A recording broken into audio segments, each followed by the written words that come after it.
Hola amantes del terror, repasemos algunos reportes que nos han enviado. Hola, me llamo Miguel y les voy a contar lo que me pasó. Era medianoche de un viernes cuando oí el sonido de 3 velas apagándose simultáneamente en la cocina. El olor a cera derretida impregnaba el aire de una forma extraña, más intensa de lo habitual. Toda mi vida, desde niño, había visto a mi familia realizar el mismo ritual cada semana. 3 velas específicas, siempre las mismas, encendidas exactamente a medianoche. Una oración en latín cuyo verdadero significado nadie conocía. Un plato de pan fresco dejado en la mesa de la cocina hasta el amanecer. Nunca me pregunté por qué, era tradición familiar. Mi abuelo solía repetir las mismas palabras cada vez que alguien preguntaba por el ritual. Cada fin de semana, 3 velas, una oración en latín y pan en la mesa hasta el amanecer. Nunca fallar, nunca cuestionar. Lo decía con una seriedad que acallaba cualquier curiosidad. Mi abuela sentía en silencio, como si conociera un secreto que no podía compartir. Crecí creyendo que era solo una superstición inofensiva, algo que mantenía unida a la familia a lo largo de las generaciones. Cuando mis padres se hicieron cargo del ritual, continuaron con la misma devoción silenciosa. Cuando llegó mi turno, me prometí que sería diferente. La semana pasada, decidí que era hora de romper con esta tradición sin sentido. Tenía 28 años y llevaba 2 viviendo solo en casa familiar, desde que mis padres se mudaron a la capital. Era un hombre culto, ingeniero graduado y escéptico por naturaleza. No creía en supersticiones ni en rituales antiguos sin explicación lógica. Ese viernes, simplemente no encendí las velas. No recité la oración en latín que había memorizado desde niño. No dejé pan en la mesa. Por primera vez en décadas, el ritual se rompió. Sentí una extraña sensación de libertad mezclada con una inexplicable inquietud. La primera señal de que algo andaba mal llegó el sábado por la mañana. Me despertó un sonido extraño proveniente de la cocina, como si alguien susurrara la oración en latín que había decidido no recitar. El sonido era bajo, apenas perceptible, pero perfectamente audible. Bajé las escaleras lentamente, intentando identificar el origen del susurro. La cocina estaba vacía, pero el eco de la oración parecía provenir de las mismas paredes. Era la misma oración que mi familia había recitado durante generaciones, con el mismo ritmo y la misma entonación que yo conocía tan bien.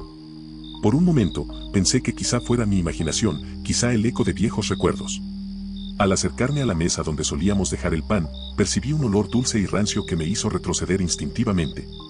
Era como si el pan viejo se estuviera pudriendo, aunque la mesa estaba completamente limpia. Extendí la mano para tocar la superficie de la mesa y sentí una sensación gélida que me hizo retirar los dedos de inmediato. La madera estaba tan fría que parecía arder, una contradicción inexplicable. El frío se extendió por mis dedos como si fuera algo vivo, algo que intentaba jalarme hacia la mesa. Me aparté rápidamente, pero la sensación de frío permaneció en mis manos durante horas. A lo largo del día, intenté encontrar explicaciones lógicas a lo que sucedía.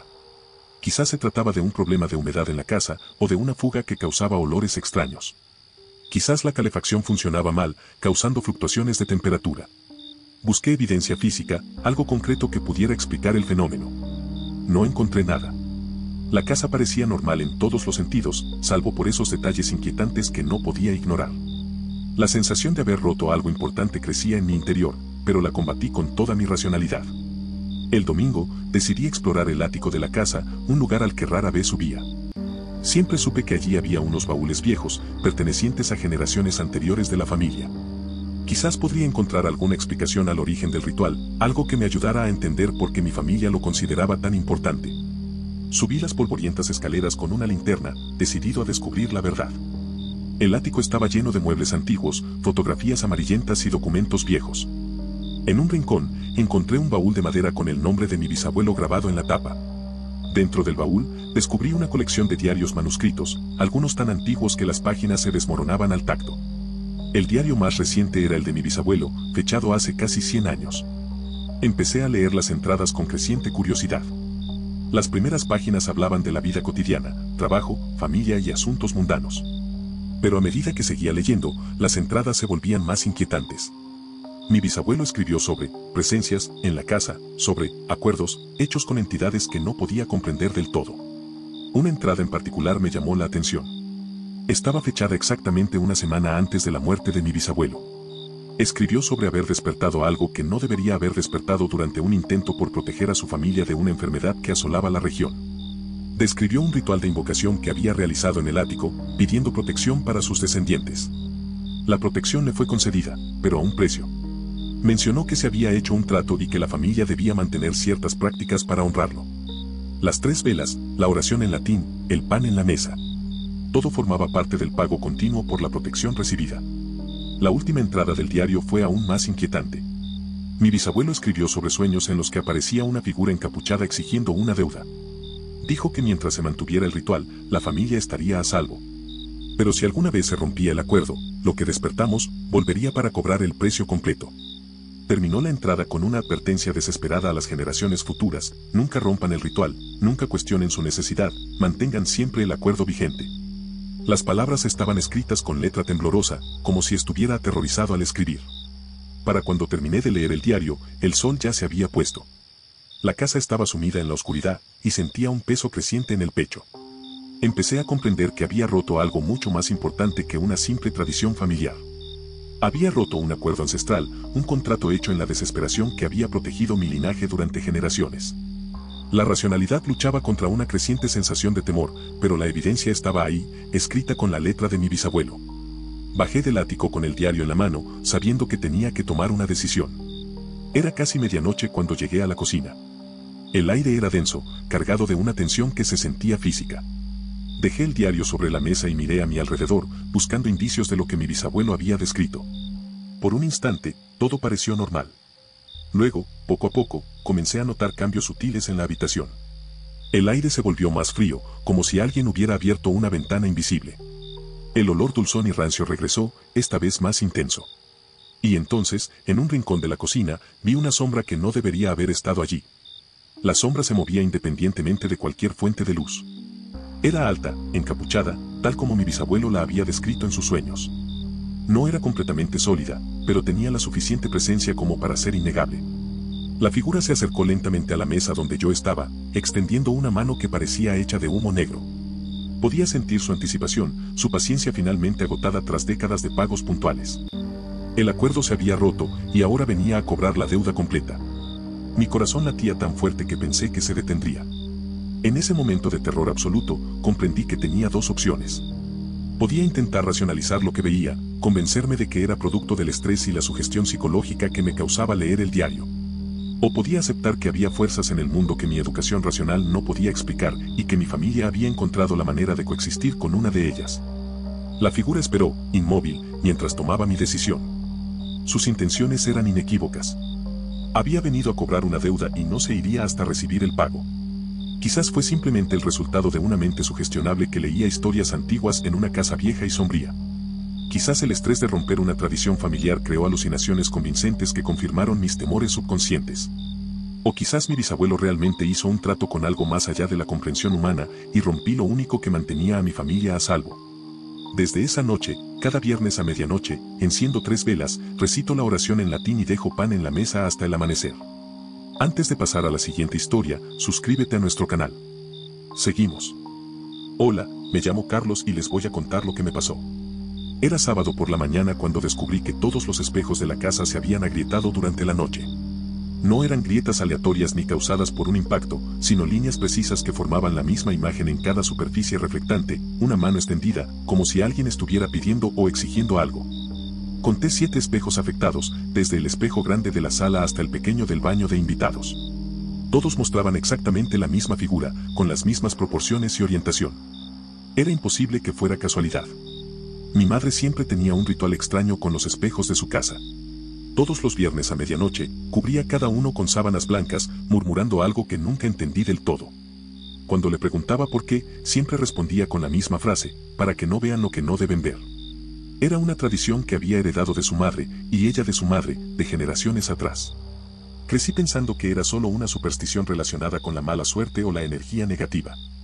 Nunca imaginé que pudiera tener un propósito más oscuro y específico. La semana anterior a ese fatídico sábado, mi madre había viajado a visitar a una hermana enferma en otra ciudad. Estuvo fuera 10 días y, por primera vez en décadas, los espejos de la casa no estaban cubiertos el viernes a medianoche. Ni siquiera pensé en ello en ese momento, concentrada en el trabajo y otras responsabilidades. Era solo otra superstición que podía ignorar sin consecuencias. Qué equivocada estaba. Ahora, al observar esas mismas grietas, comencé a sospechar que el ritual de mi madre no era solo una tradición sin sentido, sino una protección necesaria contra algo específico. El primer sonido extraño que oí provino del espejo de la sala, poco después de descubrir las grietas. Era un susurro bajo, apenas perceptible, pero perfectamente audible. Las palabras parecían estar en latín, el mismo idioma que mi familia usaba en diversas tradiciones antiguas que nunca entendí del todo. El susurro provenía directamente de la superficie agrietada, como si las propias fisuras me hablaran. Me acerqué al espejo con cautela, intentando descifrar lo que decía. Las palabras se hicieron más claras a medida que me acercaba, era una especie de cántico o invocación repetitiva. Al extender la mano para tocar el cristal agrietado, sentí un intenso ardor que me hizo retirar los dedos de inmediato. La superficie estaba extremadamente caliente, como si hubiera fuego al otro lado del espejo. Dejó marcas rojas en las yemas de mis dedos que perduraron durante horas. Lo más inquietante fue que, tras tocarlo, aparecieron huellas dactilares en el cristal, como si alguien del otro lado también hubiera tocado la superficie al mismo tiempo. Estas marcas no desaparecieron al intentar limpiarlas, permaneciendo como evidencia física de algo inexplicable. Decidí revisar todos los demás espejos de la casa, con la esperanza de encontrar alguna variación que explicara el fenómeno. En todos, encontré la misma situación, grietas que formaban manos extendidas, susurros en latín que emanaban del cristal, superficies calientes que quemaban al tacto.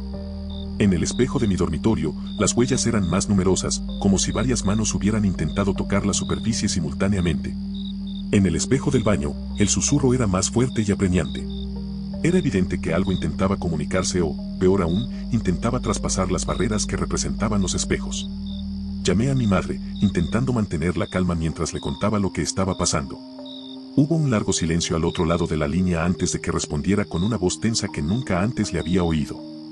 «Cubre todos los espejos inmediatamente», dijo. «Usa sábanas blancas, como siempre. No mires directamente las grietas durante mucho tiempo. Y bajo ninguna circunstancia vuelvas a tocar el cristal». Prometió volver en el primer vuelo disponible, pero tardaría al menos 12 horas en llegar. Tendría que lidiar con la situación solo hasta entonces. Seguí las instrucciones de mi madre y cubrí cada espejo con sábanas blancas que encontré por casa. Fue un proceso inquietante porque, al cubrir cada uno, sentía una resistencia, como si algo empujara la tela del otro lado. Los susurros se apagaron, pero no cesaron del todo.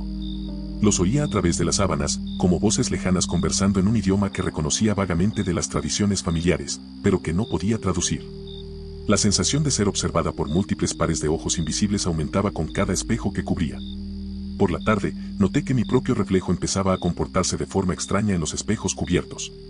Al pasar una sábana, veía una silueta moviéndose bajo la tela, pero no estaba exactamente sincronizada con mis movimientos. Era como si mi reflejo hubiera desarrollado voluntad propia, o como si algo imitara mi forma al otro lado de los espejos.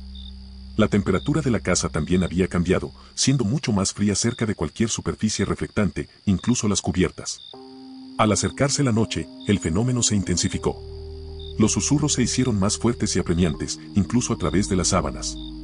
Empecé a distinguir palabras sueltas entre el canto en latín, palabras que parecían nombres. Lo más inquietante era que uno de los nombres que se repetía constantemente era el mío, Carlos, pronunciado con una entonación que no era del todo humana. Era como si algo al otro lado de los espejos intentara llamarme, acercarme a las superficies que mi madre me había enseñado a respetar y temer. Alrededor de las 10 de la noche, una de las sábanas del espejo de la sala empezó a moverse sola, como si algo intentara empujarla desde el otro lado. Me acerqué con cautela, recordando las advertencias de mi madre sobre no mirar directamente a las grietas. Pero la curiosidad pudo más que el miedo. Levanté un pequeño trozo de la sábana y miré a través de las grietas del cristal. Lo que vi me hizo retroceder de inmediato, una figura encapuchada estaba detrás de mi propio reflejo, como si estuviera en la misma habitación que yo, pero en una versión reflejada de la realidad. La figura no era completamente sólida, pero tenía la suficiente presencia como para ser innegablemente real. Se movía lentamente, observándome con una intensidad que podía sentir físicamente. Cuando extendí la mano hacia el espejo, la figura hizo el mismo movimiento, como si fuera mi propia sombra, pero con intenciones propias. Realicé varios movimientos de prueba, y la figura los imitó a la perfección, salvo por un detalle inquietante, siempre iba medio segundo por delante. Como si supiera cuáles serían mis próximos movimientos incluso antes de que los hiciera. Cuando finalmente me aparté del espejo, la figura no se alejó conmigo. Permaneció de pie en el mismo sitio, observándome a través de las grietas del cristal. Sentía sus ojos invisibles siguiéndome mientras me movía por la habitación. Volví a tapar el espejo, pero la sensación de ser observado no disminuyó. Era como si hubiera encontrado la manera de verme a pesar de las barreras físicas que intentaba crear. La temperatura en la habitación era tan baja que podía ver mi propio aliento, a pesar de ser una cálida noche de verano. Mi madre llegó a casa a las 2 de la mañana y me encontró despierta en la cocina, la única habitación de la casa sin espejos. Había traído una pequeña maleta llena de objetos que nunca había visto, velas especiales, sal gruesa, pequeños espejos nuevos y varios libros antiguos escritos en latín.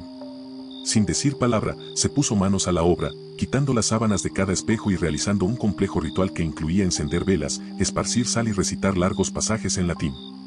Trabajaba con la precisión de quien ya lo había hecho muchas veces. Durante el ritual, pude ver cómo las grietas de los espejos empezaban a cerrarse lentamente, como heridas que sanan a cámara lenta. Los susurros fueron perdiendo volumen hasta hacerse imperceptibles. La temperatura de la casa volvió a la normalidad. Pero lo más impactante fue ver la figura encapuchada en los reflejos reaccionar ante el trabajo de mi madre. Se fue desdibujando con cada palabra del canto en latín, hasta desaparecer por completo cuando el último espejo volvió a su estado original. Cuando todo terminó, mi madre me explicó que nuestra familia había heredado una responsabilidad específica relacionada con los espejos. Generaciones atrás, un antepasado había abierto una puerta entre dimensiones, permitiendo que ciertas entidades observaran nuestro mundo a través de superficies reflectantes. El ritual semanal de cubrir los espejos no era una superstición, sino una práctica de seguridad que mantenía a estas entidades al otro lado, impidiéndoles encontrar la manera de cruzar completamente a nuestra realidad. Cuando el ritual se interrumpía, comenzaban a probar las barreras, buscando debilidades que pudieran explotar. Me mostró algunos de los libros antiguos que había traído, explicándome que cada familia tenía sus propias protecciones contra diferentes tipos de presencias sobrenaturales. Nuestra línea familiar había desarrollado experiencia en el control de accesos mediante espejos, mientras que otras familias se ocupaban de puertas, ventanas u otros tipos de portales. Era una responsabilidad transmitida de generación en generación, junto con el conocimiento necesario para mantener las protecciones.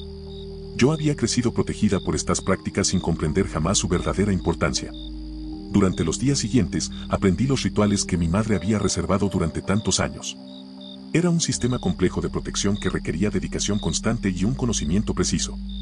Cada espejo de la casa tenía sus propias características y vulnerabilidades. Algunos requerían protección semanal, otros solo mensual. Algunos respondían a cantos en latín, otros a símbolos dibujados con sal o cera.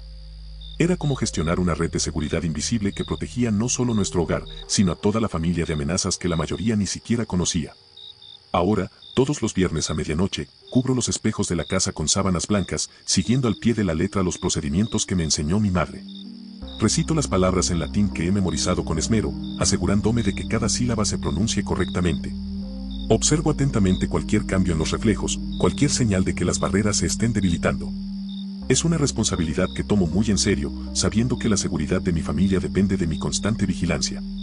Quizás fue solo una extraña coincidencia que todos los espejos se agrietaran la misma noche, formando patrones similares debido a cambios de temperatura o defectos de fabricación. Quizás los susurros eran simplemente efectos acústicos causados por la expansión y contracción del cristal.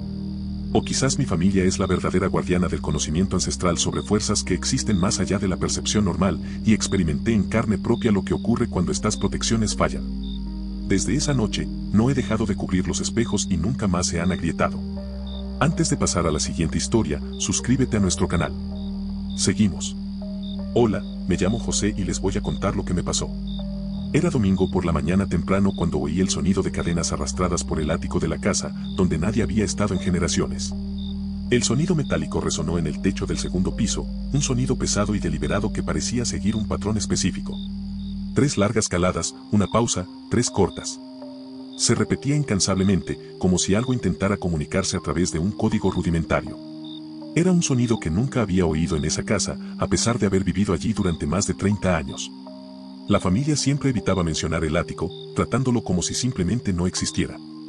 Mi tatarabuelo había sellado el ático décadas antes de que yo naciera, usando gruesas tablas de madera y clavos oxidados que parecían forjados específicamente para ese propósito.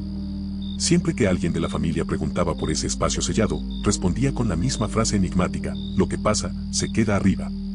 El ritual nos protege de lo que hemos hecho. Era una afirmación que no admitía más preguntas ni curiosidad.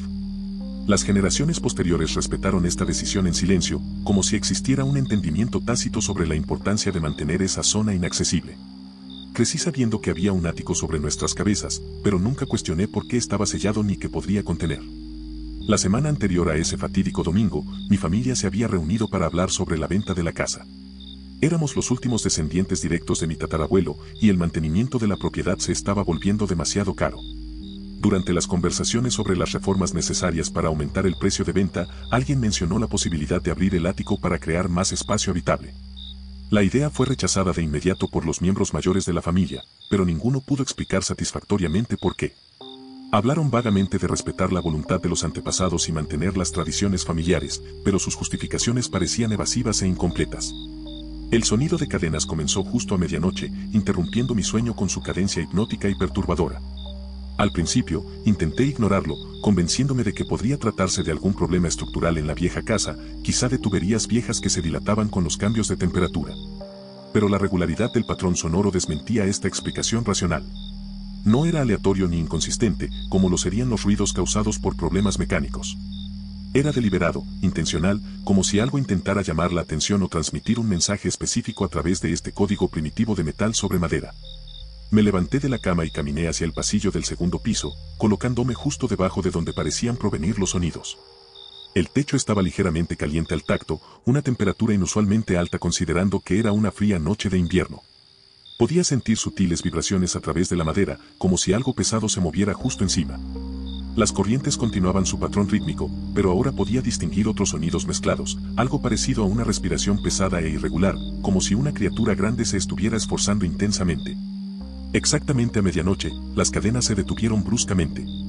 El silencio que siguió fue aún más inquietante que el ruido anterior, cargado de anticipación y tensión. Luego, gradualmente, un nuevo sonido tomó su lugar, una respiración profunda y trabajosa que parecía provenir directamente del espacio sellado sobre mí. Cada inhalación y exhalación era claramente audible, como si no hubiera barreras físicas entre la fuente del sonido y yo. La respiración tenía una cualidad humana, pero su intensidad y duración sugerían algo mucho más grande que cualquier persona normal. Decidí investigar el origen del fenómeno examinando los documentos familiares guardados en la oficina del primer piso. Siempre supe que mi tatarabuelo había dejado numerosos papeles y diarios, pero nunca había tenido motivos para examinarlos sistemáticamente. Ahora, con los extraños sucesos en el ático, sentía la imperiosa necesidad de encontrar una explicación a lo que estaba sucediendo. En los polvorientos archivos, encontré una colección de diarios escritos en portugués arcaico, algunos tan antiguos que necesité una lupa para descifrar la caligrafía descolorida. El diario más revelador fue el de su tatarabuelo, escrito durante los meses previos al sellado del ático. Sus primeras anotaciones describían a una familia desesperada que se enfrentaba a una serie de tragedias inexplicables que amenazaban con destruir por completo el linaje familiar. Muertes prematuras, enfermedades misteriosas, accidentes imposibles que parecían acechar a cada miembro de la familia con asombrosa precisión. Escribió sobre consultar a numerosas personas en busca de soluciones, médicos que no podían diagnosticar las enfermedades, sacerdotes que no podían explicar las muertes, incluso curanderos locales que se negaban a intervenir. A medida que leía más, las entradas se volvían más desesperadas y específicas. Mi tatarabuelo por fin había encontrado a alguien dispuesto a ayudar, un hombre que se presentó simplemente como el intermediario y prometió protección para la familia a cambio de un acuerdo específico. El ritual se realizaría en el ático de la casa, invocando a una entidad que podría ofrecer protección duradera contra las fuerzas que atacaban la línea familiar. El precio sería una deuda permanente que se saldaría mediante prácticas regulares de reconocimiento y pago simbólico. La descripción del ritual era inquietante por sus detalles. Mi tatarabuelo escribió que pasó 3 noches consecutivas en el ático, recitando invocaciones en idiomas que no reconocía, quemando materiales que el intermediario le había proporcionado y ofreciendo su propia sangre como sello del acuerdo que se estaba estableciendo. En la tercera noche, algo respondió a la invocación. Describió una presencia masiva que se había materializado en el ático, una entidad sin forma definida, pero cuya realidad era innegable a través de manifestaciones físicas tangibles. El acuerdo era simple y aterrador a la vez. La entidad ofrecería protección absoluta a la línea familiar, garantizando que ningún daño externo afectara a los descendientes directos del tatarabuelo. A cambio, la familia reconocería perpetuamente su deuda mediante rituales semanales específicos y, lo más importante, manteniendo el ático como residencia permanente para la entidad protectora. El espacio se sellaría después del ritual, pero nunca podría abrirse de nuevo sin consecuencias catastróficas para toda la familia. En las últimas entradas de su diario, mi tatarabuelo escribió sobre los resultados inmediatos del acuerdo. Las tragedias familiares cesaron por completo, las enfermedades misteriosas desaparecieron y una prosperidad gradual comenzó a manifestarse en todos los ámbitos de la vida familiar. Pero también describió los costos del acuerdo, ruidos constantes provenientes del ático sellado, Una sensación permanente de ser observado y la certeza de que algo poderoso e inhumano se había convertido en parte permanente de la estructura familiar. Terminó el diario con una advertencia urgente a las futuras generaciones: nunca romper el acuerdo. Para cuando terminé de leer los documentos, ya amanecía, pero los ruidos en el ático se habían intensificado drásticamente. La respiración agitada se había convertido en algo parecido a gemidos de esfuerzo, como si la entidad estuviera realizando alguna tarea física exigente. Podía oír el sonido de madera rasguñando o raspando, como si algo intentara romper las tablas que sellaban el acceso al ático. La temperatura del techo había aumentado considerablemente, hasta el punto de que resultaba incómodo mantener la mano sobre él durante más de unos segundos. De repente, recordé la discusión familiar sobre abrir el ático para reformas. Me di cuenta de que nuestra conversación sobre romper el sello se había interpretado como una violación del acuerdo ancestral. La entidad protectora reaccionaba ante la posibilidad de que invadieran su espacio o de que el acuerdo se rompiera tras décadas de fiel cumplimiento. Intentaba comunicarse, o quizás se preparaba para tomar medidas más drásticas si se daba cuenta de que la familia pretendía romper los términos establecidos por su tatarabuelo. Alrededor de las 5 de la mañana, el sonido de la madera al ser forzada resonó por toda la casa. Parecía que alguien estaba usando herramientas pesadas para arrancar las tablas que sellaban el ático, pero el sonido provenía claramente del interior del espacio cerrado. Corrí al segundo piso y me acomodé en el pasillo, mirando directamente hacia donde debería haber estado la entrada original del ático. Pude ver que las tablas de madera que habían sellado el acceso durante décadas comenzaban a moverse, flexionándose hacia afuera como si se aplicara una enorme presión desde el otro lado. La primera tabla se dio con un fuerte crujido que resonó por toda la casa. A través de la abertura, solo podía ver oscuridad absoluta, pero percibía un aire gélido que emanaba del interior. El olor que emanaba de la abertura era una mezcla inquietante de madera vieja, metal oxidado y algo orgánico que no pude identificar con exactitud. Más tablas comenzaron a ceder una tras otra, creando cada una abertura más grande que revelaba aún más la oscuridad interior del ático. Entonces, en la oscuridad, empecé a distinguir movimiento. Algo grande se movía dentro del ático, acercándose lentamente a la abertura. Podía oír el pesado sonido de pasos, pero no eran pasos humanos normales. Eran lentos, pausados, y parecían llevar un peso que hacía vibrar ligeramente toda la estructura de la casa con cada movimiento. La respiración agitada que había estado oyendo toda la noche ahora provenía claramente de esta fuente en movimiento que se acercaba a la entrada. Cuando la figura finalmente apareció en la abertura, me di cuenta de que estaba ante algo que trascendía mi comprensión habitual de la realidad. Era a la vez sólido y translúcido, definido y amorfo, presente y ausente. Tenía rasgos vagamente humanoides, pero en una escala y configuración que desafiaban la anatomía normal. Era la entidad que mi tatarabuelo había invocado décadas atrás, el guardián silencioso que había protegido a nuestra familia a cambio de reconocimiento y residencia permanente. La entidad no mostró hostilidad, pero su presencia comunicó claramente que el acuerdo estaba siendo cuestionado y que esto no se toleraría. Permaneció en la abertura del ático durante varios minutos, como si evaluara la situación y decidiera qué hacer. Podía sentir su atención fija en mí, no amenazante, sino con la intensidad de alguien que había invertido décadas protegiendo mi linaje y ahora comprendía que esta protección podría estar siendo rechazada. En ese momento me di cuenta de que debía tomar una decisión crucial.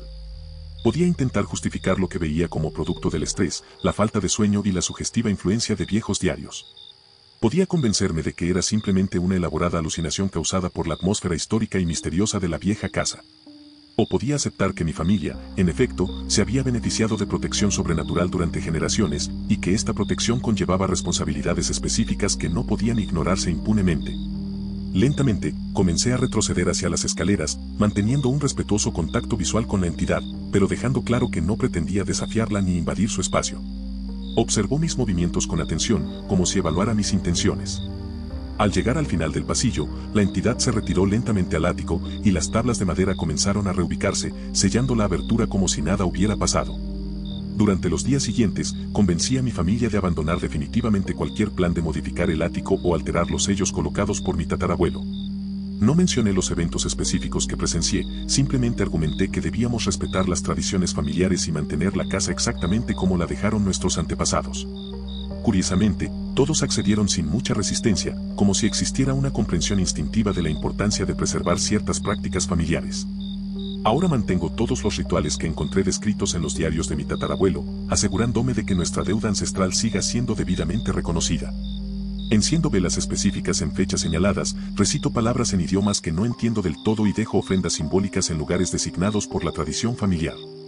Estas son prácticas que podrían parecer supersticiosas para quienes las observan desde fuera, pero que entiendo como pagos necesarios por la protección que nuestra familia ha disfrutado durante generaciones. Quizás fue simplemente una noche de impresiones exageradas, producto de la lectura de documentos antiguos en una casa llena de historia y sombras. Quizás mi mente creó una experiencia cautivadora basada en las sugerencias de los diarios y las expectativas creadas por la atmósfera cargada del entorno familiar. O quizás mi tatarabuelo realmente llegó a un acuerdo con fuerzas que escapan a la comprensión humana normal, y nuestra familia se benefició de esta protección a cambio de reconocimiento y la continuidad de los rituales.